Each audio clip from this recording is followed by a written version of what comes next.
മനുഷ്യരെന്ന നിലയ്ക്ക് നമുക്കെപ്പോഴും വ്യത്യസ്തങ്ങളായ ഓഫറുകൾ വലിയ ഇഷ്ടമാണ്. എത്ര താല്പര്യമില്ലാത്ത ഒരു സംഗതിയാണെങ്കിലും ഒരു വിഭവമാണെങ്കിലും അതിനോട് സ്വാഭാവികമായും അതിനൊരു ഓഫർ ഉണ്ട് എന്ന് പറയുമ്പോൾ താല്പര്യം നമുക്കൊക്കെ തോന്നും. വേണ്ട എന്ന് മനസ്സിൽ തീരുമാനിച്ചിട്ടുണ്ടെങ്കിൽ പോലും അത് ഫ്രീ ആയി കിട്ടുന്നതല്ലേ, അല്ല ഇത്രയും വലിയ ഓഫർ ഈ അടുത്ത കാലത്തൊന്നും കിട്ടില്ലല്ലോ എന്ന് ആലോചിച്ചുകൊണ്ട് നമുക്ക് ആ ഓഫറിലേക്ക് പോകാനുള്ള ഒരു മാനസികാവസ്ഥ നമുക്കെല്ലാവർക്കും ഉണ്ട്. മനുഷ്യരെന്ന നിലയ്ക്ക് നമുക്ക് അന്തർലീനമായ ഒരു പ്രത്യേകതയാണ് ഈ ഓഫറുകളുടെ പിന്നാലെ പോവുക എന്നത്. നമ്മെ സംബന്ധിച്ചിടത്തോളം വിശ്വാസികൾക്കും ഇത്തരത്തിൽ ഒരുപാട് ഓഫറുകൾ അല്ലാഹു സുബ്ഹാനഹു വ തആല നിശ്ചയിച്ചിട്ടുണ്ട് എന്നുള്ളതാണ്. ആ ഓഫറുകളിൽ അതിന് ലക്ഷ്യമായി നാം മനസ്സിലാക്കേണ്ടത് നമ്മുടെ യഥാർത്ഥ ലക്ഷ്യത്തെ മുൻനിർത്തിക്കൊണ്ട് അതിലേക്കുള്ള യാത്ര എളുപ്പമാക്കുക, അതുപോലെ തന്നെ നന്മകൾക്ക് കൂടുതൽ കൂടുതൽ പ്രേരണ നൽകുക എന്നതൊക്കെയാണ് ഇത്തരം ഓഫറുകളിലൂടെ അല്ലാഹു സുബ്ഹാനഹു വ തആല നമ്മോട് പറഞ്ഞു വെക്കുന്ന കാര്യങ്ങൾ. നാം ആലോചിച്ച് നോക്കേണ്ടത് ഒരു വിശ്വാസിയെ സംബന്ധിച്ചിടത്തോളം വ്യത്യസ്ത രൂപത്തിലുള്ള പുണ്യങ്ങളാണ് നമ്മെ കാത്തിരിക്കുന്നത്. വ്യത്യസ്ത സ്ഥലങ്ങൾക്ക് വ്യത്യസ്ത പുണ്യങ്ങളാണ്, അല്ലെങ്കിൽ സമയങ്ങൾക്ക് വ്യത്യസ്ത പുണ്യങ്ങളാണ്, കാലത്തിന് വ്യത്യസ്ത പുണ്യമാണ്. നമുക്കറിയാം, നമ്മുടെ ഈ മസ്ജിദ് പോലെയല്ല മക്കയിലെ മസ്ജിദുൽ ഹറം. അവിടെ നമുക്ക് ലഭിക്കുന്ന പുണ്യം ഇതുപോലെയല്ല. അതുപോലെയല്ല മസ്ജിദുൻ നബവി, മദീനയിലുള്ള മസ്ജിദുൻ നബവി. അതുപോലെയുമല്ല മസ്ജിദുൽ അഖ്സ. ഓരോ പള്ളികൾക്കും പ്രത്യേകം പുണ്യമാക്കപ്പെട്ട 3 മസ്ജിദുകളാണ് ഉള്ളത്. ആ 3 മസ്ജിദുകൾക്കും വ്യത്യസ്ത പുണ്യങ്ങളാണ്. അവിടെയുള്ള ഓരോ നമസ്കാരത്തിനും വ്യത്യസ്ത പുണ്യങ്ങൾ. നമ്മുടെ ഈ മസ്ജിദ് പോലെയല്ല അത്. ചില സ്ഥലങ്ങൾക്ക് അത്തരം പ്രത്യേകതകൾ ഇസ്ലാമിലുണ്ട്. ഇതുപോലെ ചില സമയങ്ങൾക്ക് പ്രത്യേകതകളുണ്ട്. നമ്മുടെ ഒരു ദിവസം എടുത്ത് നോക്കുകയാണെങ്കിൽ രാവിലെ സുബഹി നമസ്കാരത്തിന് ശേഷം നമ്മൾ പ്രാർത്ഥിക്കുന്ന പ്രാർത്ഥന പോലെയല്ല അതിനു മുമ്പ്, ബാങ്കിനും ഇഖാമത്തിനൊക്കെ മുമ്പ് ആരും കാണാതെ നമ്മൾ ഒറ്റയ്ക്ക് പ്രാർത്ഥിക്കുന്ന ആ പ്രാർത്ഥനയ്ക്കുള്ളത്.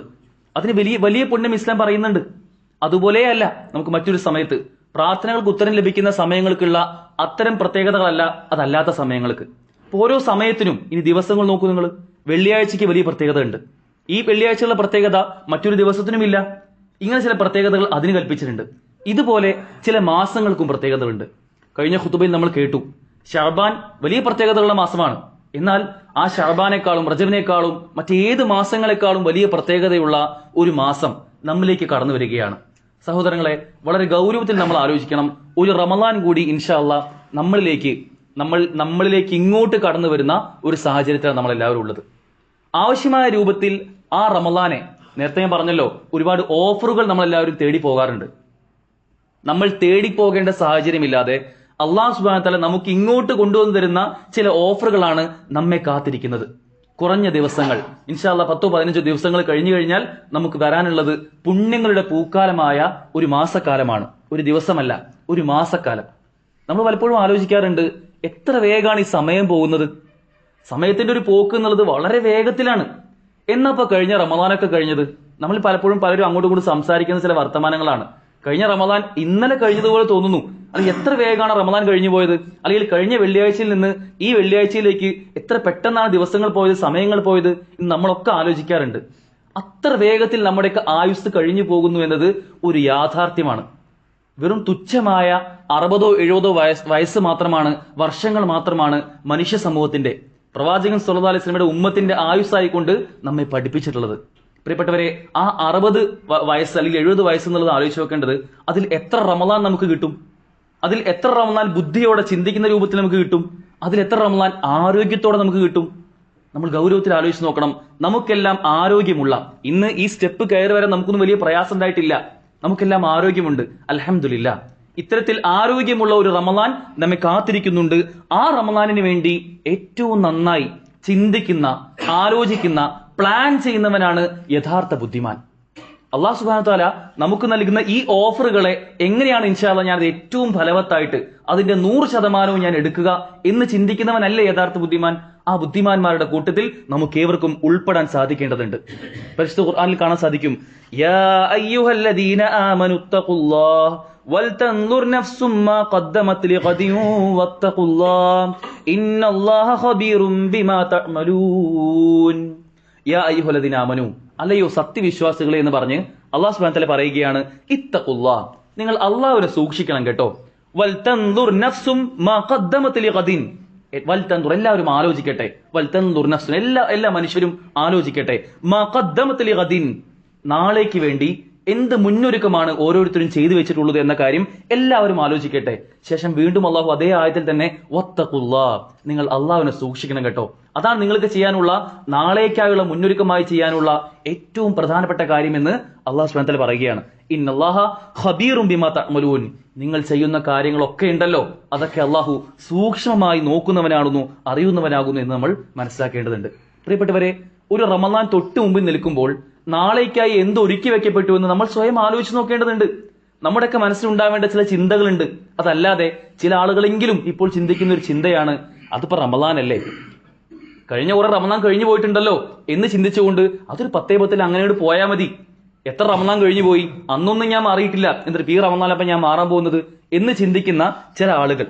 അല്ലെങ്കിൽ ഞാൻ അത്ര മോശക്കാരനൊന്നല്ലല്ലോ, ഞാൻ വെള്ളിയാഴ്ചകൾ പള്ളിയിലേക്കൊക്കെ വരാറുണ്ടല്ലോ, ജുമാ ഞാൻ കൂടാറുണ്ട്, മറ്റു വക്തുകളൊന്നും ജമാഅത്തിന് കൂടാറില്ല, എന്നാൽ ജുമായൊക്കെ നിസ്കരിക്കാറില്ലേ എന്ന് പറയുന്ന ആളുകളെ കാണാൻ സാധിക്കും. പ്രിയപ്പെട്ടവർ, 5 വക്ത് നമസ്കരിക്കുക എന്നുള്ളത്, ജമാഅത്തായി നമസ്കരിക്കുക എന്നുള്ളത് പുരുഷന്മാരുടെ മേൽ ബാധ്യതയാണ് എന്ന് അറിയുന്ന ആളുകളാണ് അങ്ങനെ ചിന്തിക്കുന്നത്. ആലോചിച്ച് നോക്കൂ നിങ്ങൾ. ഒരു റമദാൻ മുമ്പിൽ വരുമ്പോൾ പോലും ഞാൻ എല്ലാം തികഞ്ഞവനാണ് എന്ന തോന്നലുള്ള ചില ആളുകളെ കാണാൻ സാധിക്കും. മറ്റു ചില ആളുകൾ പറയും, ഞാൻ കുറേ തെറ്റുകൾ ചെയ്യുന്ന ആളാണ്, എന്റെ രഹസ്യ ജീവിതത്തിൽ ഞാൻ ഒറ്റയ്ക്കാവുന്ന സമയത്ത് ഒരുപാട് തെറ്റുകൾ ചെയ്തു പോയിട്ടുണ്ട്, അങ്ങനെയുള്ള ഞാൻ ഇനി നന്നായിട്ട് എന്താ പ്രയോജനം, ഇത്രയും തെറ്റുകൾ എന്റെ അക്കൗണ്ടിൽ രേഖപ്പെടുത്തി വെക്കപ്പെട്ട് കഴിഞ്ഞു, ഇനി ഞാൻ നന്നായിട്ട് വല്ല കാര്യവുമുണ്ടോ, എന്നെ കൊണ്ടൊന്നും മാറാൻ കഴിയില്ല എന്ന് ചിന്തിക്കുന്ന, ഇപ്പോഴും ഒരു റമദാൻ തൊട്ട് മുമ്പിൽ വന്ന് നിൽക്കുമ്പോൾ പോലും താൻ കാത്തു സൂക്ഷിക്കുന്ന അത്തരം തിന്മകളിൽ നിന്ന് മാറാൻ സാധിക്കാതെ, മാറാൻ തീരുമാനിക്കാത്ത കുറച്ച് ആളുകൾ നമുക്ക് കാണാൻ സാധിക്കും. ഇത്രയും കാലം ലഹരി ഉപയോഗിക്കുന്ന ആളുകൾ, ഒരു സിഗരറ്റ് വലിക്കുന്നേ ഉണ്ടാവുള്ളൂ, അത് വളരെ നിസ്സാരമായി കാണുന്ന ആളുകൾ കാണാൻ സാധിക്കും. പ്രിയപ്പെട്ടവരെ, ലഹരി ഉപയോഗം എന്നുള്ളത് അത് ഹറാമാണെന്നുള്ള കാര്യത്തിൽ ആർക്കും തർക്കമില്ല. പക്ഷെ ആ ശീലം അത് ഉപേക്ഷിക്കാൻ, അത് മാറ്റി നിർത്താൻ ഒരു റമദാൻ മുമ്പിൽ വരുമ്പോൾ പോലും തയ്യാറാവാത്ത, നമ്മൾ രഹസ്യമായി ഒറ്റയ്ക്കാവുന്ന സമയത്ത് ഉണ്ടാവുന്ന എന്തെല്ലാം പുഴുക്കുത്തുകളുണ്ടോ അതൊന്നും മാറ്റാൻ തയ്യാറാവാത്ത ആളുകൾ നമുക്ക് കാണാൻ സാധിക്കും. ഉമർ റളിയല്ലാഹു അൻഹു, രണ്ടാമത്തെ ഖലീഫയാണ് അദ്ദേഹം. അദ്ദേഹം പറയുന്നുണ്ട്, ഹാസിബു ഖബ്ല അൻ തുഹാസബു, നാളെ അള്ളാഹുവിന്റെ പരലോകത്ത്, അള്ളാഹുവിന്റെ കോടതിയിൽ വെച്ച് നിങ്ങളെ വിചാരണ ചെയ്യപ്പെടുന്ന ഒരു നാൾ വരാനുണ്ട്, അതിനു മുമ്പ് നിങ്ങൾ നിങ്ങളെ വിചാരണ ചെയ്യൂ എന്നുള്ള ഒരു വലിയ പ്രസ്താവന നമുക്ക് കാണാൻ സാധിക്കും. പ്രിയപ്പെട്ടവർ, ആ മാറ്റങ്ങൾക്കുള്ള, നമ്മുടെ ജീവിതത്തിലെ എല്ലാ തിന്മകളെയും എഡിറ്റ് ചെയ്യാൻ, നമ്മുടെ ജീവിതത്തിൽ ഒരുപാട് നന്മകൾ ആഡ് ചെയ്യാൻ, അത്തരത്തിൽ വലിയ മാറ്റങ്ങൾ കൊണ്ടുവരാനുള്ള വലിയ അവസരമാണ് നമ്മുടെ മുമ്പിൽ വരാനിരിക്കുന്നത്. അപ്പൊ ഈ പറഞ്ഞ ചിന്തകളുടെ ആളുകളുണ്ടല്ലോ, ഞാൻ അങ്ങനെ ആവൂ എന്ന ചിന്ത അതൊരിക്കലും നമുക്കുണ്ടാവാൻ പാടില്ല. നമ്മളെ എല്ലാവരെയും അള്ളാഹു സുബ്ഹാനഹു വ തആല സൃഷ്ടിച്ചിട്ടുള്ളത് ഫിത്രത്തിലാണ്, ശുദ്ധ പ്രകൃതിയിലാണ്. കുല്ലു മൗലൂദിൻ യൂലദു അലൽ ഫിത്ര, എല്ലാവരെയും ശുദ്ധ പ്രകൃതിയിൽ അള്ളാഹുവിനെ ആരാധിക്കാവുന്ന രൂപത്തിലാണ് നമ്മെ എല്ലാവരെയും അള്ളാഹു സൃഷ്ടിച്ചിട്ടുള്ളത്. പക്ഷേ നമ്മുടെ സാഹചര്യങ്ങൾ മാറി മാറി വരുന്നതനുസരിച്ച് നമ്മുടെ ചിന്തകൾ മാറി, നമ്മുടെ ആലോചനകൾ മാറി, നമ്മുടെ തീരുമാനങ്ങൾ മാറി. ഇങ്ങനെ മാറി മാറി വരുന്ന ആളുകൾക്ക് സ്വാഭാവികമായും ആ ഫിത്രയിലേക്ക് മടങ്ങാൻ സാധിക്കുമെന്നത് തീർച്ചയാണ്. എത്ര എത്ര ഉദാഹരണങ്ങളുണ്ട് പരിശുദ്ധ ഖുർആനിൽ കാണാൻ സാധിക്കും. വശംസി വദുഹാഹാ വൽഖമരി ഇദാ തലാഹാ വന്നഹാരി ഇദാ ജല്ലാഹാ വല്ലൈലി ഇദാ യഗ്ശാഹാ വസ്സമാഇ വമാ ബനാഹാ വൽഅർദി വമാ തുഹാഹാ. സൂറത്തു ശംസിലെ ആദ്യത്തെ 6 ആയത്തുകളിലൂടെ അള്ളാഹു സത്യം ചെയ്ത് പറഞ്ഞ ശേഷം പറയുന്നുണ്ട്, വനഫ്സിൻ വമാ സവ്വാഹാ. ഏത്? അള്ളാഹു നഫ്സിനെ കൊണ്ട് സത്യം ചെയ്തുകൊണ്ട് പറയാണ്, വമാ സവ്വാഹ, ആത്മാവിനെയും അതിനെ ശരിപ്പെടുത്തിയ ശക്തിയും തന്നെയാണ് സത്യം. ശേഷം പറയുന്ന ആയത്ത് ഫഅൽഹമഹാ ഫുജൂറഹാ വതഖ്വാഹാ, ആ ആത്മാവിനെ, അതിനെ ദുഷ്ടതയും സൂക്ഷ്മതയും ഫുജൂറും തഖ്വയും അവൻ തോന്നിപ്പിച്ചു കൊടുക്കുകയും ചെയ്തിരിക്കുന്നു. നമുക്കൊക്കെ 2 പാത കാണിച്ചു തന്നിട്ടുണ്ട്. ഇന്നതാണ് ശരി, ഇന്നതാണ് തെറ്റ് എന്ന് നമ്മെ പഠിപ്പിച്ചിട്ടുണ്ട്. ശേഷം അള്ളാഹു പറയുന്നുണ്ട്, ഖദ് അഫ്ലഹ മൻ സക്കാഹാ വഖദ് ഖാബ മൻ ദസ്സാഹാ. ഖദ് അഫ്ലഹ, ആരാ വിജയിച്ച ആളുകൾ? മൻ ഖദ് അഫ്ലഹ മൻ സക്കാഹ, ആരാണോ അതിനെ പരിശുദ്ധപ്പെടുത്തിയത്, അതിനെ തസ്കിയത്ത് ചെയ്തത്, അവൻ നന്നായി, അവൻ വിജയിച്ചു. വഖദ് ഖാബ മൻ ദസ്സാഹ, ആരാണോ പരാജയപ്പെട്ടത്, അവൻ മൻ ദസ്സാഹ, അതിനെ കളങ്കപ്പെടുത്തിയ ആളുകളാണ്. അപ്പൊ നമ്മളാണ് തീരുമാനിക്കുന്നത് നമ്മുടെ സാഹചര്യം അത് നന്മയിലാണോ തിന്മയിലാണോ, ഏതിലേക്ക് പോകണമെന്ന് തീരുമാനിക്കാനുള്ള എല്ലാ സാഹചര്യം അള്ളാഹു നമുക്ക് ഒരുക്കി തന്നിട്ടുണ്ട്. പ്രിയപ്പെട്ടവരെ, നമ്മൾ ചിന്തിക്കേണ്ട ചിന്ത, മാറ്റം എന്നത് അത് നമുക്ക് ആവശ്യമാണ്. അതിനുള്ള ഏറ്റവും നല്ല അവസരമാണ് ഈ പരിശുദ്ധ റമദാൻ. പണ്ഡിതന്മാർ പറയുന്നുണ്ട്, 3 രൂപത്തിലാണ് ആളുകൾ അവരുടെ മാറ്റങ്ങളെ പറ്റി ആലോചിച്ച് നോക്കുക. 3 തരം ആളുകളുണ്ട്. ഒന്നാമത്തെ തരം ആളുകൾ, അവർ നന്മകൾ ചെയ്യുന്ന ആളുകളാണ്. എന്നാൽ ആ നന്മകളോടൊപ്പം തന്നെ തന്റെ രഹസ്യ ജീവിതത്തിൽ അല്ലെങ്കിൽ ആരും കാണാത്ത സമയത്ത് ഹറാമുകളും കൂടെ കൊണ്ടു നടക്കുന്ന ആളുകളായിരിക്കും. ഇരട്ട മുഖമുള്ള ആളുകൾ. എല്ലാവരുടെയും മുമ്പിൽ നല്ല മാന്യനായി ചമഞ്ഞു നടക്കുന്ന ആളുകൾ. എന്നാൽ അവർ രഹസ്യത്തിലാവുമ്പോൾ, അവർ ഒറ്റയ്ക്കാവുമ്പോൾ അവർ കാണാൻ പാടില്ലാത്തത് കാണുന്നു, അവർ കേൾക്കാൻ പാടില്ലാത്തത് കേൾക്കുന്നു. അത്തരം മോശപ്പെട്ട കൂട്ടുകെട്ടുകൾ അവർക്ക് ഉണ്ടാകുന്നു, അത്തരം ബന്ധങ്ങൾ അവർക്ക് ഉണ്ടാകുന്നു. ഇങ്ങനെ ഒന്നാമത്തെ ഒരു കൂട്ടം ആളുകൾ, നന്മയും അതോടൊപ്പം ഹറാമുകളും ഒപ്പം കൊണ്ടു നടക്കുന്ന ആളുകൾ. രണ്ടാമത്തെ വിഭാഗം ആളുകൾ, അവരിൽ ചെറിയ മാറ്റങ്ങൾ ഉണ്ടാവുന്നു എന്നുള്ളതാണ്. ചെറിയ ചെറിയ മാറ്റങ്ങൾ സ്വാഭാവികമായി റമദാനൊക്കെ വരുമ്പോൾ ചെറിയ മാറ്റങ്ങൾ ഉണ്ടാവും. ഖുർആൻ പാരായണമൊക്കെ തുടങ്ങും. പക്ഷെ അതിനൊരു പൂർണ്ണതയിലേക്ക് എത്തിക്കാൻ അത് വല്ലപ്പോഴുള്ള മാറ്റങ്ങളായിക്കൊണ്ട് എപ്പോഴൊക്കെ നോതും, സുബഹി കഴിഞ്ഞാൽ കുറച്ചേരം എല്ലാവരും ഒന്ന് കാണുമ്പോൾ നോതും എന്നതിനപ്പുറം അതിനൊരു പൂർണ്ണതയിലേക്ക് എത്തിക്കാൻ കഴിയാത്ത ആളുകളാണ് രണ്ടാമത്തെ ഒരു വിഭാഗം. മൂന്നാമത്തെ ആളുകൾ, അവർ സീസണൽ മാറ്റങ്ങളുള്ള ആളുകളാണ്. ഒരു സീസൺ വരുമ്പോൾ റമദാൻ ആകുമ്പോൾ മാറ്റം ഭയങ്കര ഇഖ്ലാസായിരിക്കും, ഭയങ്കര ഈമാനായിരിക്കും. റമദാനിൽ പള്ളിയിൽ ഒന്നാം സൊഫിൽ ഉണ്ടാവും. എന്നാൽ റമദാൻ കഴിഞ്ഞാൽ അവരെ പള്ളി പോയിട്ട് ഇത്തരം നമസ്കാരത്തിന്റെ ഒരു വേദിയിൽ പോലും കാണില്ല. അങ്ങനത്തെ ആളുകളെയും കാണാൻ സാധിക്കും. റമദാനിന് വേണ്ടി മാത്രം നന്നാവുന്ന ആളുകൾ. അല്ലാഹു സുബ്ഹാനഹു വ തആല പ്രവാചകനോട് പറയുന്നുണ്ട്, കൂനു റബ്ബാനിയീൻ വലാ തകൂനു റമളാനിയീൻ. നിങ്ങൾ റമളാനികളാവരുത്, നിങ്ങൾ റമളാനികളാവരുത്, റമളാൻ മാസത്തിന്റെ ആളുകളായി നിങ്ങൾ മാറരുത്. മറിച്ച് നിങ്ങൾ റബ്ബാനികളായി മാറണം, നിങ്ങൾ അള്ളാഹുവിന്റെ ആളുകളായി മാറണം, റബ്ബിന്റെ ആളുകളായി മാറണം. അതല്ലാതെ റമളാന് വേണ്ടി അല്ല നിങ്ങൾ പണിയെടുക്കുന്നത് എന്ന് അല്ലാഹു സുബ്ഹാനഹു വ തആല പറയുന്നുണ്ട്. റബ്ബി റമളാൻ ഹുവ റബ്ബു ശഅബാൻ ഹുവ റബ്ബു ശവ്വാൽ ഹുവ റബ്ബു ശഹ്റു കുല്ലഹാ. റമളാനിന്റെ റബ്ബ് ഉണ്ടല്ലോ, അതേ റമളാനാണ് ഈ ശഅബാനിലും, അതേ റബ്ബ് തന്നെയാണ് അടുത്ത ശവ്വാലിന്റെ റബ്ബും, അതേ റബ്ബ് തന്നെയാണ് ഇനിയുള്ള എല്ലാ മാസങ്ങളുടെ റബ്ബും എന്ന് അല്ലാഹു സുബ്ഹാനഹു വ തആല പറയുന്നുണ്ട്. അതുകൊണ്ട് നമ്മളിൽ മാറ്റം സംഭവിക്കണമെങ്കിൽ, നമുക്ക് ആവശ്യമായ എഡിറ്റിങ്ങുകൾ വരുത്തണമെങ്കിൽ നമ്മൾ സ്വയം തീരുമാനിക്കണം. നമ്മൾ സ്വയം തീരുമാനിക്കാതെ നമുക്ക് മാറ്റം ഉണ്ടാവില്ല സഹോദരങ്ങളെ. കാരണം നമ്മെ ഈ മാറ്റത്തിൽ നിന്നും പിന്തിരിപ്പിക്കാൻ 24/7 നമ്മുടെ കൂടെ നടക്കുന്ന ഒരു സൃഷ്ടിയുണ്ട്. ശൈത്വാൻ, പിശാച്, നമ്മുടെ ഏവരുടെയും കൂടെ പിശാച് കൂടെ ഉണ്ട് എന്നുള്ളതാണ്. നമ്മളെ തിന്മകളിലേക്കും വേണ്ടാതീനങ്ങളിലുമൊക്കെ വലിച്ചു കൊണ്ടുപോകാൻ നിനക്ക് ഇതാണ് നല്ലത്, നീ ചെയ്യുന്നതാണ് ഇപ്പൊ ഏറ്റവും ശരി എന്ന് പറഞ്ഞ് നമ്മുടെ പ്രതിഫലത്തെയും കൂലിയെയും ഒക്കെ കൊണ്ടുകളയാനായി ശൈത്താൻ നമ്മുടെ കൂടെയുണ്ട് എന്ന് അല്ലാഹു സുബ്ഹാനഹു വ തആല പറയുന്നുണ്ട്. ഖുർആനിൽ കാണാൻ സാധിക്കും, ഇന്ന ശൈത്വാന ലക്കും അദുവ്വ് ഫത്തഖിദൂഹു അദുവ്വ ഇന്നമാ യദഉ ഹിസ്ബഹു ലിയകൂനു മിൻ അസ്ഹാബിസ് സഗീർ. ശൈത്താൻ, ഇന്ന ശൈത്വാന, തീർച്ചയായും ശൈത്താൻ, ലക്കും അദുവ്വ്, ശൈത്താൻ നിങ്ങൾക്കൊരു ശത്രുവാണ്. ഫത്തഖിദുഹു അദുവ്വ, നിങ്ങൾ അവനെ ശത്രുവായി തന്നെ കണക്കാക്കണം. ഇന്നമാ യദഉ ഹിസ്ബഹു, അവനവന്റെ കൂട്ടാളികളെ ക്ഷണിക്കുന്നത് ലിയകൂനു മിൻ അസ്ഹാബിസ് സഗീർ, നരകത്തിന്റെ ആളുകളാക്കി കൊണ്ടുപോകാനാണ് ശൈത്താൻ അവന്റെ കൂട്ടാളികളെ കൊണ്ടുപോകുന്നത്. നമുക്കൊരു ശത്രു ഉണ്ടെങ്കിൽ സ്വാഭാവികമായിട്ടും എന്ത് വില കൊടുത്തുകൊണ്ടും ആ ശത്രുവിനെ പ്രതിരോധിക്കാൻ, അവനെതിരെ ആക്രമിക്കാൻ നമ്മൾ തയ്യാറാണ്. നമ്മെ കൊല്ലാൻ വരുന്ന ആളുണ്ടെങ്കിൽ എങ്ങനെയും നമ്മൾ അതിനെ പ്രതിരോധിക്കും. എന്നാൽ നമ്മൾ കാണാത്തൊരു ശത്രു നമ്മളെ ഫോളോ ചെയ്യുന്നുണ്ട് എങ്കിൽ തീർച്ചയായും വലിയ ജാഗ്രത നമ്മൾ പാലിക്കേണ്ടതുണ്ട്. നമ്മൾ കണ്ണുകൊണ്ട് കാണാൻ കഴിയാത്ത ആ ശത്രു പലപ്പോഴും നമ്മെ തോന്നിപ്പിക്കുന്ന ചില ചിന്തകൾ ഞാൻ പറയാം. മനുഷ്യരെന്ന നിലയ്ക്ക് നമ്മുടെ ഉള്ളിൽ ഉണ്ടാകുന്ന ചില ചിന്തകൾ. ചില ആളുകൾ പറയും, ഏത് കർമ്മം ചെയ്യുമ്പോൾ ചില ആളുകൾ പറയും, ഞാനിപ്പോ ഈ ചെയ്യുന്ന തെറ്റുണ്ടല്ലോ, അത് അത്ര വലിയ തെറ്റൊന്നല്ലല്ലോ, ചെറിയ ചെറിയ തെറ്റുകൾ ഞാൻ ചെയ്യാൻ പോകുന്നത് എന്ന് പറഞ്ഞ് അതിനെ നിസ്സാരവൽക്കരിക്കുന്ന, ലാഘവത്തോടെ കാണുന്ന ചില ആളുകളെ കാണാൻ സാധിക്കും. ചില ആളുകൾ പറയും, ഞാനിപ്പോ ഈ ചെയ്യുന്ന തെറ്റ് അത് എല്ലാവരും ചെയ്യുന്ന തെറ്റ് തന്നെയല്ലേ, ഞാൻ മാത്രമൊന്നുമല്ലല്ലോ, എത്ര ആളുകൾ, ഞാൻ താമസിക്കുന്ന ഹോസ്റ്റലിൽ തന്നെ എത്ര കുട്ടികൾ അതേ തെറ്റുകൾ ചെയ്യുന്നുണ്ട്, ഞാൻ അത്രയ്ക്കൊന്നും ചെയ്യുന്നില്ലല്ലോ, അവരെ പോലെ അല്ലല്ലോ ഞാൻ എന്ന് പറഞ്ഞ് ആശ്വസിക്കുന്ന, ആ തെറ്റിനെ ന്യായീകരിച്ച് അതിൽ ആശ്വാസം കണ്ടെത്തുന്ന ആളുകളെ കാണാൻ സാധിക്കും. ചില ആളുകൾ പറയും, ഇന്നത്തെ കാലത്ത് ഇപ്പോ ഈ തെറ്റൊന്നുമില്ലാതെ എങ്ങനെ ജീവിക്കുക, കുറച്ചൊരു അശ്ലീലം കാണാതെ, കുറച്ചൊരു ഈ ലഹരിയൊന്നും ഇല്ലാതെ എങ്ങനെ ഇപ്പോ നാളായി നടക്കുക എന്ന് പറയുന്ന കുറച്ചു കൂട്ടം ആളുകളെയും കാണാൻ സാധിക്കും. ചില ആളുകൾ പറയും, ഞാനിപ്പോ ചെയ്യുന്നത് ചെറിയ തെറ്റല്ലേ, ഈ ചെറിയ തെറ്റുകൊണ്ട് എന്നെ നരകത്തിൽ നിന്ന് കൊണ്ട് എത്തിക്കില്ലല്ലോ എന്ന് പറഞ്ഞ് അതിന് ന്യായീകരിക്കുന്ന ആളുകളുണ്ട്. ചെറിയ തെറ്റ് നരകത്തിൽ എത്താൻ മാത്രം വലിയ തെറ്റൊന്നുമല്ലല്ലോ എന്ന് പറയുന്ന, അല്ലെങ്കിൽ ഞാൻ ഇന്നൊരു ഉസ്താദ് ചെയ്യുന്നത് കണ്ടു, ഞാൻ ഇന്നൊരു മൗലവി അത് ചെയ്യുന്നത് കണ്ടു, അതുകൊണ്ട് അത് ശരിയാണ് എന്ന് പറഞ്ഞ് പലപ്പോഴും പല ന്യായങ്ങൾ ഉണ്ടാക്കുന്ന, യഥാർത്ഥത്തിൽ മനസ്സിലാക്കേണ്ട കാര്യം, ശൈത്വാൻ നമ്മളെ കൊണ്ട് ഇത്തരം ചിന്തകൾ കൊണ്ടുവരികയാണ്. സയ്യന ലഹും അഅ്മാലഹും, ഖുർആനിൽ പറഞ്ഞ കാര്യമാണ്. നമ്മൾ ചെയ്യുന്ന തിന്മണ്ടല്ലോ, ആ തെറ്റുണ്ടല്ലോ, അത് സയ്യന ലഹും, അതിനിങ്ങനെ ഷുഗർ കോട്ട് ചെയ്തുകൊണ്ട്, അത് നന്മയായി പറഞ്ഞുകൊണ്ട്, അത് നിങ്ങൾക്ക് ഏറ്റവും നല്ലത് അതാണ് എന്ന് പറഞ്ഞ് നമ്മുടെ മനസ്സിനെ അത്തരത്തിൽ ശൈത്താൻ മാറ്റുന്നുള്ളതാണ്.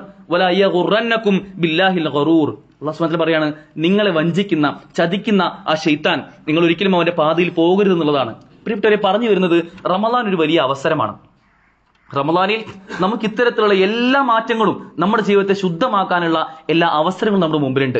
ആ അവസരത്തെ ഏറ്റവും നന്നായി പ്ലാൻ ചെയ്യാൻ നമുക്ക് സാധിക്കേണ്ടതുണ്ട്. റമളാനിൽ കുറച്ച് ദിവസങ്ങൾ മാത്രമേ ബാക്കിയുള്ളൂ. ഇപ്പോൾ നമ്മൾ ശ്രദ്ധിക്കേണ്ട ചില കാര്യങ്ങൾ, ഒന്ന്, ഏറ്റവും പ്രധാനമായി നമുക്കുണ്ടാവേണ്ട ഏറ്റവും നല്ല മുന്നൊരുക്കമാണ്, ഏറ്റവും നല്ല പ്ലാനിംഗ് ആണ് ഈ സമയത്ത് നമുക്ക് വേണ്ടത്. ഒന്നാമതായി പണ്ഡിതന്മാർ പറയുന്നുണ്ട്, 6 കാര്യങ്ങൾ പറയുന്നുണ്ട്. അതിൽ ഏറ്റവും പ്രധാനപ്പെട്ട ഒന്നാമത്തെ ഒരു കാര്യം, പാപരഹിതമായ മനസ്സാണ് നമുക്ക് ഉണ്ടാവേണ്ടത്. പാപങ്ങളില്ലാത്ത, മനസ്സ് നിഷ്കളങ്കമായ അള്ളാഹുവിന്റെ മുമ്പിൽ അള്ളാഹുവെ എന്ന് പറഞ്ഞ് സ്വന്തം തിന്മകൾ ഏറ്റുപറയാവുന്ന രൂപത്തിലുള്ള നല്ല മനസ്സുള്ള ആളുകളായി നമുക്ക് മാറാൻ കഴിയണം. ഈ റമദാനോട് വരുമ്പോൾ പലപ്പോഴും പള്ളികളും വീടുകളും ഒക്കെ നന്നായി നമ്മൾ കഴുകി വൃത്തിയാക്കാറുണ്ട്. നനച്ചുകുളി എന്ന ചില ഭാഗത്തൊക്കെ ഇനി പറയാം. നനച്ചു കുളിക്കുക. നമ്മുടെ പള്ളി അതിന്റെ ചുമരുകൾ അല്ലെങ്കിൽ മാറാലകൾ എല്ലാം തട്ടി ഏറ്റവും നീറ്റാക്കി വെക്കാറുണ്ട്. വീടും അടുക്കളയും അത്തരത്തിലെല്ലാം ഒരു ഉത്സവം പോലെ, ആഘോഷം പോലെ എല്ലാവരും ഒന്നിച്ച് റമദാന്റെ അവസാനത്തെ ഒരു ഞായറാഴ്ചയൊക്കെ കണ്ടെത്തി അതിലെല്ലാം വൃത്തിയാക്കാറുണ്ട്. പ്രിയപ്പെട്ടവരെ, ആ വൃത്തിയാക്കൽ നടന്നോട്ടെ, പ്രശ്നമൊന്നുമില്ല. പക്ഷെ അതിനു മുമ്പ് നമ്മൾ വൃത്തിയാക്കേണ്ടത് നമ്മുടെ മനസ്സാണ്. ആ മനസ്സ് വൃത്തിയാക്കാതെ ഭൗതികമായി പലതും വൃത്തിയാക്കിയതുകൊണ്ട് റമദാൻ നമുക്ക് ഉപകാരപ്പെട്ടുകൊള്ളണമെന്നില്ല എന്ന് നമ്മൾ തിരിച്ചറിയേണ്ടതുണ്ട്. ആത്മാർത്ഥമായി തൗബ ചെയ്യുക. പടച്ചോനെ, ഒരുപാട് തിന്മകൾ പറ്റിപ്പോയി റബ്ബേ. കഴിഞ്ഞ റമദാനിന് ശേഷം ഇപ്പോൾ 10-11 മാസങ്ങൾ കഴിഞ്ഞു. ഇത്രയും മാസങ്ങൾ ഞാൻ പ്രതീക്ഷിക്കാത്ത തിന്മകൾ എന്റെ ഭാഗത്ത് വന്നു പോയിട്ടുണ്ട് റബ്ബേ എന്ന് ആത്മാർത്ഥമായി ഒറ്റയ്ക്കിരുന്ന് കരഞ്ഞ് പ്രാർത്ഥിക്കാൻ നമുക്കൊക്കെ സാധിക്കേണ്ടതുണ്ട്. അത്തരം തൗബ ചെയ്യുന്ന മനസ്സുകളെ പറ്റി പ്രവാചകൻ സ്വല്ലല്ലാഹു അലൈഹി വസല്ലം പറയുന്നുണ്ട്, അത്തായിബു മിനദ്ദംബി കമൻ ലാ ദംബ ലഹ്. ഒരു വ്യക്തി അവൻ തൗബ ചെയ്തു കഴിഞ്ഞാൽ, അവൻ വൻപാപമല്ലാത്തത് ഒഴിച്ചു കഴിഞ്ഞാൽ, ശിർക്കൊക്കെ ഒഴിച്ചു കഴിഞ്ഞാൽ അവൻ ഒരു തെറ്റുപോലും ചെയ്തിട്ടില്ലാത്ത അവസ്ഥയിലേക്ക് മാറുന്നുള്ളതാണ്. തൗബ ചെയ്യണം, പശ്ചാത്തപിച്ച് മടങ്ങണം, അള്ളാഹുവിനോട് ഖേദിച്ച് മടങ്ങണം. റബ്ബെ, തെറ്റ് സംഭവിച്ചു പോയിട്ടുണ്ട് റബ്ബെ എന്ന് ഓപ്പൺ മൈൻഡഡ് ആയിക്കൊണ്ട് ഇഖ്ലാസോടുകൂടി റബ്ബെ അതെനിക്ക് പുറത്തു കൊണ്ട് റബ്ബെ എന്ന് പ്രാർത്ഥിക്കാൻ നമുക്ക് കഴിയേണ്ടതുണ്ട്. രണ്ടാമതായിക്കൊണ്ട് റമദാനിന് വേണ്ടി പ്രാർത്ഥിക്കുക എന്നുള്ളതാണ്. നേരത്തെ പറഞ്ഞല്ലോ, നമുക്കൊക്കെ ആരോഗ്യമുണ്ട് സഹോദരങ്ങളെ. നമ്മളൊക്കെ ഹെൽത്തിയാണ്. ഇപ്പോ നമുക്ക് നടക്കാൻ കഴിയുന്നുണ്ട്, ചിന്തിക്കാൻ കഴിയുന്നുണ്ട്, ഓടാൻ ചാടാനൊക്കെ കഴിയുന്നുണ്ട്. ഈ റമദാൻ പൂർത്തിയാവുന്നത് വരെ റബ്ബെ എനിക്ക് എന്റെ റമദാനിന്റെ 100% കിട്ടണമെന്നുണ്ടെങ്കിൽ എനിക്ക് രാത്രി നമസ്കരിക്കേണ്ടി വരും, കുറച്ച് ത്യാഗങ്ങൾ അനുഭവിക്കേണ്ടി വരും. അതുകൊണ്ട് റബ്ബെ ആ റമദാനിന്റെ 100% എനിക്ക് കിട്ടാവുന്ന രൂപത്തിൽ എന്റെ ആരോഗ്യത്തെ, എന്റെ കുടുംബത്തെ, എന്റെ ജോലിന്റെ ഷെഡ്യൂളിനെ, എന്റെ തിരക്കുകളെ, എന്റെ പഠനത്തെ, എന്റെ എക്സാമിനെ ഇതൊക്കെ മാറ്റി റമദാനിന് അനുഗുണമായ രൂപത്തിൽ മാറ്റി തരണം റബ്ബെ എന്ന് ഇപ്പോൾ നമ്മൾ പ്രാർത്ഥിക്കുന്ന സഹോദരങ്ങളെ. മൂന്നാമതായിക്കൊണ്ട് സന്തോഷമാണ് നമുക്ക് ഉണ്ടാവേണ്ടത്. ചില ആളുകൾക്കെങ്കിലും റമദാൻ വരുമ്പോൾ ഉള്ളൊരു ഇടങ്ങാറ് എന്താ വെച്ചാൽ, ഇനിയിപ്പോ റമദാൻ അല്ലേ, ഇനിയിപ്പോ തറാവി നമസ്കരിക്കണം, ഇനിയിപ്പോ നോമ്പ് നോൽക്കണം, പട്ടിണി കിടക്കണം എന്നാലോചിക്കുന്ന വിരളമായ വളരെ കുറച്ച് ആളുകളിലും ഉണ്ട്. അത്തരം കൂട്ടത്തിൽ നമ്മൾ ഉണ്ടാവാൻ പാടില്ല. റമദാൻ കൂടി വരുമ്പോൾ നമ്മുടെയൊക്കെ മനസ്സിലുണ്ടാവേണ്ട വലിയ സന്തോഷമാണ്, സംതൃപ്തിയാണ്. അള്ളാഹു ഒരു റമദാൻ കൂടി എനിക്ക് കൊണ്ടുതന്നല്ലോ, എത്ര പുണ്യങ്ങളാണ് എന്നെ കാത്തിരിക്കുന്നത്. ഞാൻ ഒന്ന് പ്ലാൻ ചെയ്ത് കഴിഞ്ഞാൽ എനിക്ക് ലഭിക്കാൻ പോകുന്ന പുണ്യങ്ങളുടെ വലിപ്പം എത്രയാണ് എന്നൊക്കെ ആലോചിക്കാൻ നമുക്ക് വേണ്ടത്. നമുക്കറിയാം, ഖുർആൻ അവതരിച്ച മാസമാണ് റമദാൻ. ഖുർആനും മറ്റു വേദങ്ങളും ഒക്കെ അള്ളാഹു സുബ്ഹാനഹു വ തആല അവതരിപ്പിച്ച മാസമാണ് റമദാൻ. പാപങ്ങൾ അത് പൊറുക്കാൻ ഏറ്റവും നല്ല സമയമാണ് റമദാൻ. അതുപോലെ നമുക്ക് സ്വർഗപ്രവേശനത്തിനായി ഏറ്റവും അനുഗുണമായ മാസം റമദാനിൽ. നോമ്പെടുക്കുന്നവർക്ക് മാത്രമായി സ്വർഗത്തിൽ ഒരു കവാടമുണ്ട്, ഒരു ഗേറ്റ് ഉണ്ട്. 8 കവാടങ്ങളിൽ ഒന്ന് റയ്യാനാണ്. അത് നോമ്പുകാർക്ക് മാത്രം പ്രവേശിക്കാനുള്ളതാണ്. നമ്മൾ ആലോചിച്ചു, ആ റമദാൻ നമ്മളിലേക്ക് വരുന്നത്. മാത്രമല്ല, നരകമോചനത്തിന് ഏറ്റവും നല്ല മാസം. ഒരു നോമ്പ് ഒരു വ്യക്തി നോറ്റു കഴിഞ്ഞാൽ അവൻ ഒരു നോമ്പ് കാരണം അവൻ 70 വർഷം വഴി ദൂരം അവന്റെ മുഖം നരകത്തിൽ നിന്ന് അകറ്റപ്പെടുന്നുള്ളതാണ്. അത്രമേൽ നരകത്തിന് മാറി നിൽക്കാൻ, സ്വർഗത്തിലേക്ക് അടുക്കാനുള്ള ഏറ്റവും നല്ല മാസമാണ് വരുന്നത്. കണക്കില്ലാത്ത പ്രതിഫലം. അള്ളാഹു നമുക്ക് ബാക്കി എല്ലാ കർമ്മങ്ങൾക്കും അള്ളാഹു പിന്നെ പ്രതിഫലം നിശ്ചയിച്ചിട്ടുണ്ട്. എന്നാൽ നോമ്പിന് അള്ളാഹു പ്രതിഫലം പറഞ്ഞിട്ടേ ഇല്ല. അള്ളാഹു വാരിക്കോരി കൊടുക്കാൻ തയ്യാറായി നിൽക്കുന്ന ഒരു മാസം നമ്മളിലേക്ക് വരാനുള്ളതാണ്. അതുകൊണ്ട് അതിന്റെ പുണ്യമറിഞ്ഞ് സന്തോഷത്തോടെ നോമ്പിലേക്ക് പോകാൻ നമുക്ക് സാധിക്കേണ്ടതുണ്ട്. നാലാമതായിക്കൊണ്ട് പണ്ഡിതന്മാർ പറയാണ്, നോറ്റ് വീട്ടാനുള്ള നോമ്പുകൾ. കഴിഞ്ഞ ആഴ്ച ഖുതുബയിൽ നമ്മൾ പറഞ്ഞതാണ്, നോറ്റ് വീട്ടാനുള്ള നോമ്പുകൾ ഇനിയും നോറ്റിയിട്ടില്ലെങ്കിൽ അത് വേഗം തന്നെ നോറ്റി തീർക്കുക. പ്രത്യേകിച്ച് സ്ത്രീകളൊക്കെ കഴിഞ്ഞ വർഷം ആർത്തവും മറ്റൊക്കെ ആയിട്ട് നോമ്പ് മിസ്സായിട്ടുണ്ടെങ്കിൽ ആ നോമ്പ് വേഗം നോറ്റി വീട്ടാനുള്ള എല്ലാ ജാഗ്രത ഉണ്ടാവണം. പുരുഷന്മാർക്കും യാത്രയെ സംബന്ധിച്ചും അല്ലെങ്കിൽ ജോലി തിരക്കുകൾ കാരണമൊക്കെ ഏതെങ്കിലും നോമ്പ് മിസ്സായിട്ടുണ്ടെങ്കിൽ അത് നോറ്റി വീട്ടുക എന്നുള്ളതാണ്. അഞ്ചാമതായിക്കൊണ്ട് നോമ്പിന്റെ വിധിവിലക്കുകൾ, അതിന്റെ അഹ്കാമുകളെല്ലാം കൃത്യമായി പഠിക്കുന്ന ആളുകളെ നമ്മൾ മാറണം. നോമ്പിൽ നിയ്യത്ത് വെക്കേണ്ടത് എപ്പോഴാണ്, എങ്ങനെയാണ്, അതിന്റെ ഷർത്തുകളും ഫർദുകളും ഒക്കെ നമ്മൾ അറിയണം. എപ്പോഴാണ് നോമ്പ് മുറിയുക, എപ്പോഴാണ് നോമ്പ് മുറിയാത്തത്, നമുക്കുള്ള തെറ്റിദ്ധാരണകൾ എന്തൊക്കെയാണ് എന്നൊക്കെ കൃത്യമായി അറിയുന്ന ആളുകളായി മാറണം. സ്ത്രീകൾക്കൊക്കെ ഉണ്ടാകുന്ന ചില തെറ്റിദ്ധാരണയാണ്, ആർത്തവം വന്നു കഴിഞ്ഞാൽ അല്ലെങ്കിൽ പീരീഡ്സ് ആയി കഴിഞ്ഞാൽ പിന്നെ നോമ്പൊന്നുമില്ല, പിന്നെ ഇബാദത്തൊന്നുമില്ല എന്ന തെറ്റിദ്ധാരണ പലരും കാണാറുണ്ട്. എന്നാൽ പീരീഡ്സ് ആയിരിക്കെ തന്നെ അവർ ബ്ലീഡ് ചെയ്തുകൊണ്ടിരിക്കെ തന്നെ അവർക്ക് ചെയ്യാൻ കഴിയുന്ന ഒരുപാട് നന്മകളുണ്ട്. ഇതൊക്കെ നേരത്തെ അറിയുന്ന നമ്മെ സൃഷ്ടിച്ച റബ്ബ് തന്നെ നമുക്ക് അത്തരം നന്മകൾ പറഞ്ഞു തന്നിട്ടുണ്ട്. അത് അറിയാനും പഠിക്കാനും നമ്മൾ ഈ സമയത്ത് തയ്യാറാവണം. ഇതൊക്കെ റമദാൻ തുടങ്ങിയിട്ടല്ല ആലോചിക്കേണ്ടത്. റമദാൻ എത്രയോ ദിവസങ്ങൾക്ക് മുമ്പ് നമ്മൾ പ്ലാൻ ചെയ്യാൻ നമുക്ക് കഴിയണം. ഇതുപോലെ ഏറ്റവും നല്ല പ്ലാനിംഗ് ആണ് ആറാമതായിക്കൊണ്ട് പണ്ഡിതന്മാർ പറഞ്ഞിരുന്നത്. സഹോദരങ്ങളെ, നമ്മുടെ സമയം അത് നന്നായി ക്രമീകരിക്കണം. കഴിഞ്ഞ 11 മാസം നമ്മൾ എങ്ങനെയാണോ അതുപോലെയല്ല നമ്മുടെ റമദാൻ. ഈ ഷാബാൻ മാസത്തിൽ അല്ലെങ്കിൽ ഇപ്പോൾ ഈ ജനുവരി മാസത്തിൽ നമ്മുടെ ഷെഡ്യൂൾ എങ്ങനെയാണോ അതുപോലെ ആവരുത്. ഫെബ്രുവരിയിൽ നമ്മുടെ റമദാൻ തുടങ്ങിക്കഴിഞ്ഞാൽ നമ്മുടെ ഡ്യൂട്ടിയും നമ്മുടെ ഷെഡ്യൂളും നമ്മുടെ തിരക്കുകളും ഒക്കെ കാതലായ ചില മാറ്റങ്ങൾ അതിൽ കൊണ്ടുവരാൻ നമുക്ക് സാധിക്കണം. ഈ മാറ്റങ്ങൾ കൊണ്ടുവരണം പറയുമ്പോൾ, നമ്മുടെ സമയത്തിൽ കൊണ്ടുവരണം പറയുമ്പോൾ ചില ആളുകൾ ചിന്തിക്കുക, എങ്ങനെ ഇപ്പൊ അതൊക്കെ കഴിയുക, ഞാൻ ഇങ്ങനെ പോയിക്കൊണ്ടിരിക്കുകയില്ല, ഇതൊക്കെ എങ്ങനെ മാറ്റം കഴിയുക എന്ന് ചിന്തിക്കുന്നുണ്ടാവും. ഞാൻ ഒരു ഉദാഹരണം പറയാം. ഒരു സുഹൃത്ത്, അദ്ദേഹം ഗൾഫിലാണ്. പാത്രക്കച്ചവടം ചെയ്യുന്ന വ്യക്തിയാണ് അദ്ദേഹം. പാത്രങ്ങൾ ഫുട്പാത്തിൽ നിന്ന് കച്ചവടം ചെയ്യാണ്.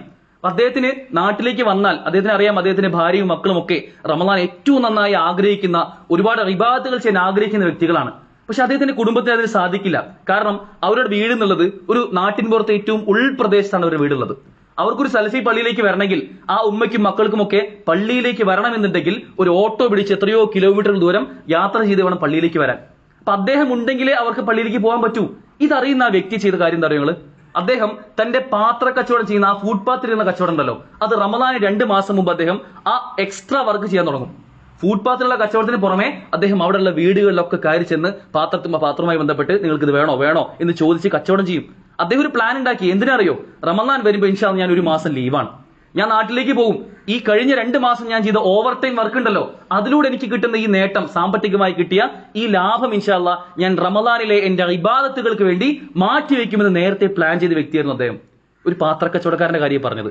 എങ്കിൽ നമ്മളൊക്കെ പോലുള്ള ഏറ്റവും നല്ല ഉന്നത പ്രൊഫഷനിലുള്ള നല്ല ജോലി ചെയ്യുന്ന ആളുകൾക്ക് മാറ്റം വരുത്താൻ സാധിക്കില്ലേ? തീർച്ചയായിട്ടും സാധിക്കും. വേറൊരു വ്യക്തി, അദ്ദേഹം 3 ഫോണിന്റെ ഉടമയാണ്, വലിയ തിരക്കുള്ള ബിസിനസ്മാൻ ആണ്. 3 ഫോണുള്ള വ്യക്തി എത്രത്തോളം തിരക്കണം നമുക്ക് അറിയാലോ. പക്ഷെ റമദാൻ വരുമ്പോൾ അദ്ദേഹത്തിന്റെ കയ്യിലുള്ള 2 ഫോണുകളും അദ്ദേഹം തന്റെ കൂടെയുള്ള ഒരു സ്റ്റാഫിനെ ഏൽപ്പിക്കും. ആ സ്റ്റാഫിനോട് പറയും, ഈ റമദാൻ നിങ്ങളെല്ലാം ഈ 2 ഫോണും നിങ്ങൾ നോക്കിയാൽ മതി, ഞാൻ നോക്കുന്നില്ല, എനിക്ക് അത്ര ലാഭം മതി. ഈ റമദാനിൽ എന്റെ ബിസിനസ്സിൽ എന്തെങ്കിലും ഒരു നഷ്ടമുണ്ടെങ്കിലും അത് ഞാൻ സഹിക്കാൻ തയ്യാറാണ് എന്ന് പറയുന്ന ആ രൂപത്തിലേക്ക് അവർക്ക് ചിന്തിക്കാൻ കഴിയുമെങ്കിൽ നമ്മളും ചിന്തിക്കണം, നമ്മളും മാറണം, ആലോചിക്കണം. റമദാനിൽ കൃത്യമായ പ്ലാൻ നമുക്ക് ഉണ്ടാക്കാൻ കഴിയണം. അതുപോലെ തന്നെ നമ്മുടെ കുടുംബ ബന്ധങ്ങൾ റമദാനിന് മുമ്പ് ആവശ്യമായതെല്ലാം വിളക്കി ചേർക്കാൻ നമുക്ക് സാധിക്കണം. ചില ആളുകളൊക്കെ ഇപ്പോഴും റമദാന് മുമ്പും റമദാൻ അടുത്തിട്ട് പോലും തന്റെ കുടുംബത്തിൽ ഏറ്റവും അടുത്ത ബന്ധുക്കളെ പോലും നല്ല രൂപത്തിൽ പെരുമാറാത്ത, എത്രയോ കാലമായി നേരത്തെ വഴക്കുള്ള ഒരു കുടുംബമാണെങ്കിൽ ആ വഴക്കിങ്ങനെ തുടർന്നു പോരുന്ന, അവരോട് മിണ്ടാത്ത, അവരോട് സംസാരിക്കാത്ത, അവരോട് നല്ല രൂപത്തിൽ പെരുമാറാത്ത എത്രയോ ആളുകളുണ്ട്. എന്നാൽ റമദാൻ വരുമ്പോൾ നമ്മുടെ കർമ്മങ്ങൾ അള്ളാഹു സ്വീകരിക്കണമെന്നുണ്ടെങ്കിൽ തീർച്ചയായും അത്തരത്തിൽ നമുക്ക് മാറ്റങ്ങൾ ഉണ്ടാവണം. നമ്മുടെ കുടുംബത്തെ ചേർത്ത് നിർത്താൻ നമുക്ക് സാധിക്കേണ്ടതുണ്ട്. മറ്റൊന്ന് പ്രധാനമായും നമ്മുടെ സോഷ്യൽ മീഡിയയാണ്. നമ്മുടെ ഈ സോഷ്യൽ മീഡിയ ഉപയോഗിക്കുന്നുണ്ടല്ലോ, ഈ സോഷ്യൽ മീഡിയ തീർച്ചയായും നമുക്ക് റമദാൻ വൽക്കരിക്കാൻ സാധിക്കണം. ഇപ്പോൾ ഒരുപാട് സമയം നമ്മൾ ഇൻസ്റ്റാഗ്രാമിൽ ചെലവഴിക്കുന്നുണ്ടെങ്കിൽ, എത്രയോ സമയം നമ്മൾ റീലുകൾ കണ്ട് പോകുന്നുണ്ട് എങ്കിൽ സഹോദരങ്ങളെ, റമദാനിലും അങ്ങനെ ആവാൻ പാടില്ല. ആ റമദാനിൽ നമ്മുടെ സോഷ്യൽ മീഡിയ എന്നുള്ളത് അത് റമദാൻ വൽക്കരിക്കാൻ നമുക്ക് സാധിക്കണം. റമദാനിൽ പ്രത്യേകമായ ഒരു ഷെഡ്യൂൾ ആയിരിക്കും നമുക്ക് ഉണ്ടാവേണ്ടത്. സോഷ്യൽ മീഡിയയിൽ നിർബന്ധമായി ഞാൻ ചെയ്യേണ്ട ചില കാര്യങ്ങൾ ഉണ്ടാവും. വാട്സപ്പിലും ഫേസ്ബുക്കിലും ഇൻസ്റ്റാഗ്രാമിലും ഒക്കെ നമ്മൾ ചെയ്യുന്ന നിർബന്ധമായ ചില കാര്യങ്ങൾ ഉണ്ടാവും. അത് ചെയ്യാൻ നമുക്ക് സാധിക്കും, ഒരു പ്രശ്നവുമില്ല. എന്നാൽ വാട്സപ്പും ഫേസ്ബുക്കും നോക്കാൻ വേണ്ടി മാത്രം സമയം എങ്ങനെ ഇപ്പൊ ചെലവഴിക്കുക, എന്തേ മഗ്‌രിബാവാത്തത് എന്ന് ആലോചിച്ചുകൊണ്ട് ഇങ്ങനെ തോണ്ടിയിരിക്കുന്ന ഒരവസ്ഥ നമുക്ക് ഉണ്ടാവാൻ പാടില്ല. നമ്മുടെ സോഷ്യൽ മീഡിയ റമദാനിന്റെ ഉള്ളിലേക്ക് വരാനുള്ള ഒരു ശ്രദ്ധ നമുക്ക് ഉണ്ടാവേണ്ടതുണ്ട്. മറ്റൊന്ന് റമദാൻ ബഡ്ജറ്റാണ്. റമദാൻ എന്നാൽ പലപ്പോഴും ചില ആളുകൾക്കെങ്കിലും ഒരുപാട് പണം ചെലവഴിക്കാനുള്ള ഒരു മാസമാണ്. ബാക്കിയുള്ള മാസം പോലെയല്ല, റമദാനിൽ ഭയങ്കര ചെലവാണ്. സത്യം പറഞ്ഞാൽ റമദാനിൽ 2 നേരം ഭക്ഷണം നമുക്കില്ല, രാവിലെയും ഉച്ചയ്ക്കും ഭക്ഷണമില്ല. എന്നാൽ പോലും ഏറ്റവും അധികം ചെലവുണ്ടാവുന്നത് റമദാനിലായി മാറുന്നൊരവസ്ഥ. അങ്ങനെ നമുക്കൊരിക്കലും പാടില്ല. റമദാനിൽ ഏറ്റവും മിതത്വം പാലിക്കാൻ ആവശ്യമായത് മാത്രം ചെലവഴിച്ചുകൊണ്ട് ഒരുപക്ഷെ ആ ചെലവൊക്കെ ഈ സമയത്ത് നമുക്ക് ചെയ്യാം. നമുക്ക് അടുത്തൊരു മാസക്കാലത്തേക്ക് വീട്ടിലേക്ക് വേണ്ട എല്ലാ സാധനങ്ങളും ഇപ്പോൾ തന്നെ സൂപ്പർ മാർക്കറ്റിൽ വാങ്ങാൻ പറ്റും. അല്ലെങ്കിൽ റമദാനിൽ ഇൻഷാ അല്ലാഹ് എന്തെല്ലാം എനിക്ക് റമദാനിൽ സ്വതക്ക ചെയ്യാൻ കഴിയുമോ ആ സ്വതക്കയ്ക്ക് വേണ്ടി കുറച്ച് പൈസ ഇപ്പോൾ മാറ്റി വെക്കാൻ പറ്റും. അപ്പൊ റമദാനിൽ ഒരു പ്രത്യേക ബഡ്ജറ്റ് നമ്മുടെ ഫാമിലിക്ക് ഉണ്ടാക്കാനുള്ള ഒരു ശ്രദ്ധ നമുക്ക് ഉണ്ടാവേണ്ടതുണ്ട്. അതുപോലെ തന്നെ നമ്മുടെ കുടുംബത്തെ തയ്യാറാക്കുക. നമ്മുടെ മക്കൾ, നമ്മുടെ ഭാര്യ, അവരൊക്കെ ഇൻഷാ അല്ലാഹ് പള്ളിയിലേക്ക് വരണമെന്നും, ഇവിടെ ഈ പള്ളിയിൽ തന്നെ എല്ലാ ദിവസവും നമുക്ക് രാത്രി തറാവീഹ് നമസ്കാരമുണ്ട്, അല്ലെങ്കിൽ രാത്രി നമുക്ക് നമസ്കാരങ്ങളുണ്ട്, അല്ലെങ്കിൽ നോമ്പ് തുറയുണ്ട്. ഇതൊക്കെ അതിന് ശേഷം ക്ലാസ്സുകളും മറ്റൊക്കെ ഉണ്ടാവും. അപ്പൊ റമദാനിൽ ഇൻഷാ അല്ലാഹ് നമ്മുടെ കുടുംബത്തിന് ഒരു പ്രത്യേക പ്ലാൻ ഉണ്ടാവും എന്നുള്ള കാര്യം നമ്മൾ ഉറപ്പിക്കുക. നമ്മൾ ഈ ഇരിക്കുന്ന പുരുഷന്മാരാണല്ലോ നമ്മുടെ സ്ത്രീകളുടെ കാര്യം നോക്കേണ്ടത്. അവർക്ക് വേണ്ട രൂപത്തിൽ റമദാനിൽ അവർക്ക് ഒരു പ്രയാസം ഉണ്ടാവില്ല എന്ന കാര്യം ഉറപ്പിക്കാൻ നമുക്ക് സാധിക്കണം. അത്തരത്തിലുള്ള ഭക്ഷണം മതി. രാവിലെ തൊട്ട് വൈകുന്നേരം വരെ സ്ത്രീകൾ ഭക്ഷണം ഉണ്ടാക്കേണ്ട ആളുകളല്ലല്ലോ. അപ്പൊ അതിനുള്ള പ്ലാൻ നമ്മൾ ഇപ്പോൾ തന്നെ തയ്യാറാക്കണം. ഇങ്ങനെ നമ്മുടെ റമദാനിനെ കൃത്യമായി പ്ലാൻ ചെയ്തുകൊണ്ട് പോകാൻ ഈ സമയത്ത് തന്നെ, പ്രത്യേകിച്ച് ഒരു 10-15 ദിവസം ബാക്കിയുള്ള സമയത്ത് നമുക്ക് സാധിക്കേണ്ടതുണ്ട്. ഒന്നുകൂടി ആവർത്തിക്കുകയാണ്. 1, പാപരഹിതമായ മനസ്സോടുകൂടി റമദാനെ വരവേൽക്കണം. 2, നന്നായി പ്രാർത്ഥിക്കണം. റബ്ബേ, റമദാനിലെ 100% എനിക്ക് ലഭിക്കണം എന്ന രൂപത്തിൽ പ്രാർത്ഥിക്കാൻ നമുക്ക് കഴിയണം. 3, സന്തോഷത്തോടു കൂടി റമദാനെ വരവേൽക്കാൻ നമുക്ക് കഴിയണം. 4, നോമ്പ് നോറ്റി വീട്ടാൻ എന്തെല്ലാം ഉണ്ടോ അതൊക്കെ വേഗം നോറ്റി വീട്ടാനുള്ള ഒരു ശ്രദ്ധയുണ്ടാവണം. ഉണ്ടാവണം. 5 റമദാനിലെ എല്ലാ വിധി വിലക്കുകളും അതിലെ എല്ലാ അഹ്കാമുകളും നമ്മൾ അറിഞ്ഞുകൊണ്ട് നോമ്പ് നോൽക്കാനുള്ള ഒരു ശ്രദ്ധയുണ്ടാവണം. 6-ാമതായി നല്ല പ്ലാനോടുകൂടി റമദാനിന് കുറച്ച് ദിവസങ്ങൾ ബാക്കിയിരിക്കെ ഇപ്പോൾ തന്നെ മാനസികമായി ശാരീരികമായി നമ്മുടെ കുടുംബപരമായിട്ടൊക്കെ നന്നായി ഒരുങ്ങിക്കൊണ്ട് നോമ്പ് നോൽക്കാനുള്ള ശ്രദ്ധയും നമുക്ക് ഉണ്ടാവേണ്ടതുണ്ട്. അള്ളാഹു അതിനുള്ള തൗഫീഖ് നമുക്ക് ഏവർക്കും നൽകി അനുഗ്രഹിക്കുമാറാകട്ടെ.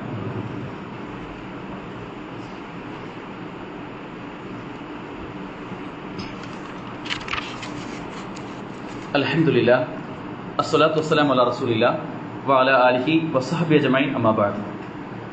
സഹോദരങ്ങളെ, റമളാന് തൊട്ട് മുമ്പ് നിൽക്കുന്ന ഒരു സമയം എന്ന നിലയ്ക്ക് ഈ ഒരു ഖുതുബയിലൂടെ നമ്മൾ കേൾക്കേണ്ട, നമ്മൾ ജീവിതത്തിൽ പാലിക്കേണ്ട ഏറ്റവും പ്രധാനപ്പെട്ട വിഷയം എന്നത് മാറണം എന്നുള്ള തീരുമാനം തന്നെയാണ്.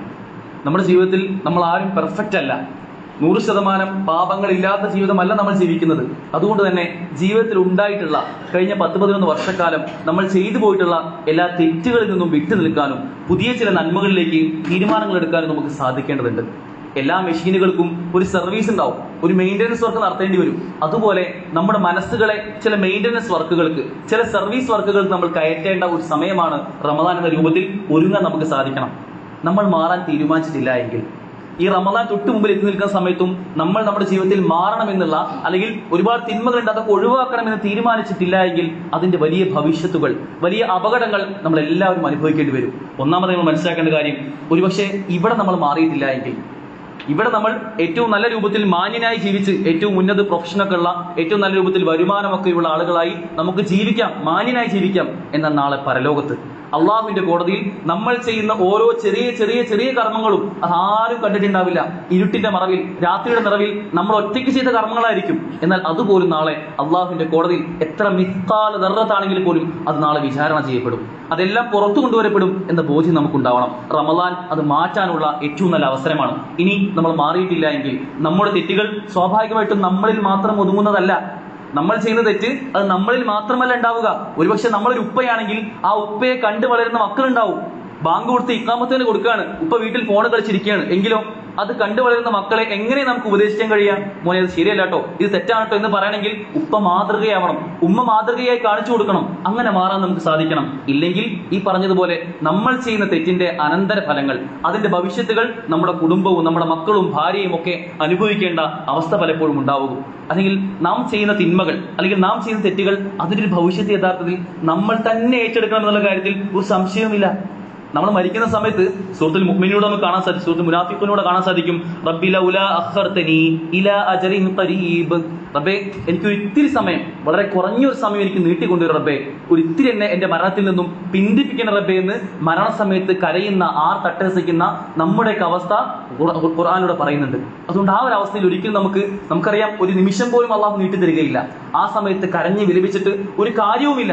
റമദാൻ പോലെ ഏറ്റവും നല്ല അവസരം വരുമ്പോൾ ആ സമയത്താണ് നമുക്ക് മാറ്റം ഉണ്ടാവേണ്ടത്. അപ്പോഴാണ് നമുക്ക് ഏറ്റവും രൂപത്തിൽ നമ്മുടെ ജീവിതത്തെ മാറ്റിയെടുക്കാൻ സാധിക്കേണ്ടത് എന്ന ചിന്തയാണ് നമുക്ക് ഉണ്ടാവേണ്ടത്. ഇമാം ഇബ്നുൽ ജൗസി റഹിമഹുല്ലാ അദ്ദേഹം പറയുന്നുണ്ട്, ഖബറിലുള്ള ആളുകൾ, മരണപ്പെട്ട് ഇന്ന് ഖബറിലുള്ള ആളുകളുണ്ടല്ലോ, അവരോട് നിങ്ങളൊന്ന് പോയി ചോദിക്കുകയാണ്, നിങ്ങൾക്ക് ഇപ്പോഴുള്ള ഏറ്റവും നല്ല ആഗ്രഹം എന്താണ്? ലൗ ഖീല ലി അഹ്ലിൽ ഖുബൂരി തമന്നൗ, നിങ്ങളൊന്ന് ആഗ്രഹിക്കൂ എന്ന് ഖബറിലുള്ള ആളുകളോട് പോയി ചോദിച്ചു കഴിഞ്ഞാൽ അവരെന്തായിരിക്കും പറയുക നിങ്ങൾക്കറിയോ? ഖബറിലുള്ള മരണപ്പെട്ട ആളുകൾ അവർ പറയും, ലതമന്നൗ യൗമൻ ബിൻ റമളാൻ, റമളാനിലെ ഒരു ദിവസമാണ് എനിക്ക് ഏറ്റവും ആഗ്രഹം. നമ്മളൊക്കെ ഖബറിൽ മരിച്ചു കഴിഞ്ഞാലേ അവിടെ മീസാൻ കല്ലുകൾക്ക് അടിയിൽ വെച്ച് നമ്മോട് ആഗ്രഹിക്കാൻ പറഞ്ഞാൽ, നിങ്ങൾ ആഗ്രഹിച്ചോളൂ, പ്രതീക്ഷിച്ചോളൂ എന്ന് പറഞ്ഞാൽ അവർ ആഗ്രഹിക്കുക യൗമൻ മിൻ റമളാൻ, റമളാനിലെ ഒരൊറ്റ ദിവസമാണ്, ആ ഒരു ദിവസം മാത്രം എനിക്ക് കിട്ടിയാൽ മതി എന്ന് ആഗ്രഹിക്കുന്ന ആളുകളായിരിക്കും. സഹോദരങ്ങളെ, ഒരു ദിവസമല്ല, 30 ദിവസം അല്ലെങ്കിൽ 29 ദിവസം, ഒരു മാസക്കാലം നമ്മളെ കാത്തിരിക്കുകയാണ്. അത്രയും ദിവസത്തിന്റെ പ്രത്യേകത. ഖബറിൽ ഒരു ദിവസത്തിന് വേണ്ടി നമ്മൾ ആഗ്രഹിക്കുമെങ്കിൽ ആ ഒരു മാസക്കാലം ഇപ്പോൾ നമ്മെ കാത്തിരിക്കുകയാണ്. അതുകൊണ്ട് ആ ഖബറിനടിയിൽ മീസാൻ കല്ലുകൾക്ക് അടിയിൽ വെച്ചുകൊണ്ടല്ല പ്രാർത്ഥിക്കേണ്ടത്, അപ്പോഴല്ല ആഗ്രഹിക്കേണ്ടത്, ഇപ്പോൾ നന്നായി പ്ലാൻ ചെയ്തു പോകാൻ നമുക്ക് സാധിക്കണം. ഒരു റമദാൻ തൊട്ടുമുമ്പിൽ നിൽക്കുമ്പോൾ അതിനെ അവജ്ഞയോടെ, ശ്രദ്ധിക്കാതെ, അശ്രദ്ധമായി, ലാഘവത്തോടെ, നിസ്സാരതയോടെ കാണാൻ നമുക്ക് ഒരിക്കലും കഴിയില്ല. ഒരു വിശ്വാസിയെ സംബന്ധിച്ചിടത്തോളം, ഒരു ബുദ്ധിമാനായ വിശ്വാസി ഈ ഓഫറുകളെയെല്ലാം എങ്ങനെയൊക്കെ എനിക്ക് അതിന്റെ 100% എത്തിക്കാൻ പറ്റും എന്ന് ചിന്തിക്കുന്ന, അതിന് പ്ലാൻ ചെയ്യുന്ന, അതിനായി നന്നായി ഒരുങ്ങുന്നവരാണ് ഒരു യഥാർത്ഥ വിശ്വാസി എന്ന കാര്യം നമ്മൾ ചിന്തിക്കുക. അതനുസരിച്ച് പ്ലാൻ ചെയ്യുക. അള്ളാഹു നിങ്ങളുടെ തൗഫീഖ് നമുക്ക് ഏവർക്കും നൽകി അനുഗ്രഹിക്കുമാറാകട്ടെ. നമ്മുടെ ഈ ഒരു പള്ളി, നമുക്കറിയാം, പള്ളി എപ്പോഴും സാധാരണ രീതിയിൽ റമദാൻ കഴിഞ്ഞ് ഈ ഒരു വേനൽക്കാലം ആവുന്ന സമയത്ത് വലിയ പ്രയാസം ഉണ്ടാവാറുണ്ട്. വെള്ളത്തിനൊക്കെ വലിയ പ്രയാസം ഉണ്ടാവാറുണ്ട്. എന്നാൽ കഴിഞ്ഞ ആഴ്ച അൽഹംദുലില്ലാ നമ്മളൊരു പുതിയ ബോർവെൽ കൂടി ഇവിടെ നിർമ്മിക്കുകയുണ്ടായി. ആ ബോർവെല്ലിനും റമദാനിന് വേണ്ടി നമ്മുടെ പള്ളി സജ്ജീകരിക്കാൻ ആവശ്യമായ കുറച്ച് ഷീറ്റ് വർക്കുകളും മറ്റൊക്കെ നമ്മളിപ്പോൾ ചെയ്യുകയുണ്ടായി. ഇതിനൊക്കെ ഒരുപാട് ആളുകൾ സഹായിച്ചിട്ടുണ്ട്, സഹകരിച്ചിട്ടുണ്ട്. അവർ സാമ്പത്തികമായ വലിയൊരു വിഹിതം അതിനുവേണ്ടി മാറ്റിവെച്ചിട്ടുണ്ട്. അള്ളാഹു അവർക്കെല്ലാം അർഹമായ പ്രതിഫലം നൽകി അനുഗ്രഹിക്കുമാറാകട്ടെ. നമുക്കും അത്തരത്തിലുള്ള ഒരുപാട് നന്മകൾ ചെയ്യാനുള്ള തൗഫീഖ് അള്ളാഹു നൽകി അനുഗ്രഹിക്കുമാറാകട്ടെ. നമ്മൾ സംഭവിച്ചു പോയിട്ടുള്ള തെറ്റുകുറ്റങ്ങൾ അള്ളാഹു പുറത്ത് മാപ്പാക്കി തരുമാറാകട്ടെ. നമ്മൾ മരണപ്പെട്ടു പോയ നമ്മുടെ മുൻഗാമികൾ, നമ്മുടെ ഉപ്പമാർ അവർക്കെല്ലാം അള്ളാഹു മഗ്ഫിറത്തും റഹ്മത്തും നൽകി അനുഗ്രഹിക്കുമാറാകട്ടെ. നമ്മളിൽ ഇപ്പോഴും രോഗവും കഷ്ടപ്പാടും പ്രയാസങ്ങളും അനുഭവിക്കുന്ന എത്രയോ അധികം ആളുകളുണ്ട്. അവർക്കെല്ലാം അള്ളാഹുവിന്റെ പ്രയാസങ്ങൾ എളുപ്പമാക്കി ഏറ്റവും സന്തോഷകരമായി ജീവിക്കാനുള്ള തൗഫീഖ് നൽകി അനുഗ്രഹിക്കുമാറാകട്ടെ. അല്ലാഹുമ്മ ഗ്ഫിർ ലിൽ മുഅ്മിനീന വൽ മുഅ്മിനാത്ത് വൽ മുസ്ലിമീന വൽ മുസ്ലിമാത്ത് വൽ അഹ്യാഇ മിൻഹും വൽ അംവാത്ത്. അല്ലാഹുമ്മ അഇസ്സൽ ഇസ്ലാമ വൽ മുസ്ലിമീൻ വഅദില്ല അശ്ശിർക വൽ മുശ്രികീൻ. അല്ലാഹുമ്മ ഉൻസുർ ഇഖ്വാനനൽ മുജാഹിദീന ഫിൽ ഫിലസ്തീൻ. അല്ലാഹുമ്മ ഉൻസുർ ഇഖ്വാനനൽ മുജാഹിദീന ഫിൽ ഫിലസ്തീൻ. അല്ലാഹുമ്മ ഉൻസുർ ഇഖ്വാനനൽ മുജാഹിദീന ഫി കുല്ലി മകാൻ. اللهم اجرنا من النار اللهم اجرنا من النار اللهم اجرنا من النار. ربنا آتنا في الدنيا حسنة وفي الآخرة حسنة وقنا عذاب النار. ربنا تقبل منا إنك أنت السميع العليم وتب علينا إنك أنت التواب الرحيم واغفر لنا يا غافر المذنبين والحمد لله رب العالمين.